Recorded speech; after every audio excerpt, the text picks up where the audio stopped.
সজনে পাতা ভাজবো। সজনে পাতা খেলে না শরীরের ব্যথা মরে, বুঝছো? যাক গাছের সজনে পাতা। যাই হোক, আমি রসুন ফোড়ন দিলাম, ওটাকে আমি সিদ্ধ করে রেখে দিয়েছি। আমি প্রেশারে সিদ্ধ দিয়েছি।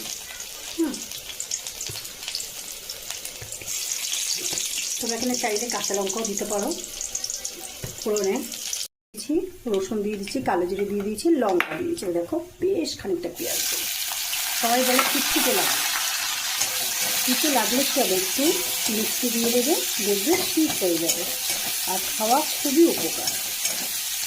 আমাদের এখানে যেন 80 টাকা করে কিলো এই সজনে পাতা।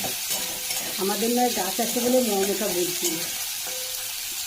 যারা কিনে খাচ্ছে কিন্তু অনেক লোক কিনে খায়। আমাদের যখন গাছ ছিল না আমরাও কিনে খেতাম। বড় গাছটা শেষ হয়ে গেল। আসলে কি বলতো, ডাইনিং থেকে না আমি নিয়ে আসতে পারি না, অনেকটা ভারী তো।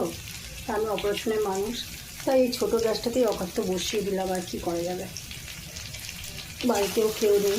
সজনে পাতা দিয়ে দিলাম, বেশ খানিকটা মিষ্টি দিয়ে দেবো যাতে না খিটখুটে লাগে।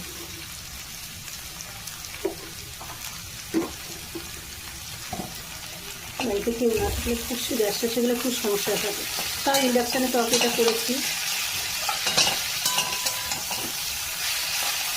এটা যখন আসে ওটাই করি, আস্তে আস্তে হয়ে যাবে। এভাবে ভাজা করে দেবো। সজনে পাতাটা যদি তোমরা সিদ্ধ করে ফেলে দাও না, তাহলে কিন্তু একটুকু তিক্ত লাগে না। অনেকে দেখেছি যে সজনে পাতা ছাড়িয়েই কড়ার মধ্যে দিয়ে দিচ্ছে। না গো, একটু সিদ্ধ করে জলটাকে ফেলে দেবে। যাক, আমার ভাজাটা হয়ে গেছে, আমি এর একটু সর্ষের তেল ছড়িয়ে দেবো, তাহলে খেতে বেশ ভালো লাগবে।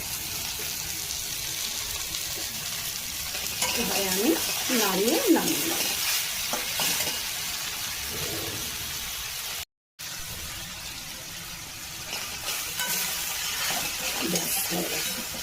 খেতে খুব সুন্দর লাগে। একটা ফোঁটা দিতে হবে না, তোমরা আমার মতন করে একটু সিদ্ধ করে ফেলে দিও, দেখবে ভালো লাগবে।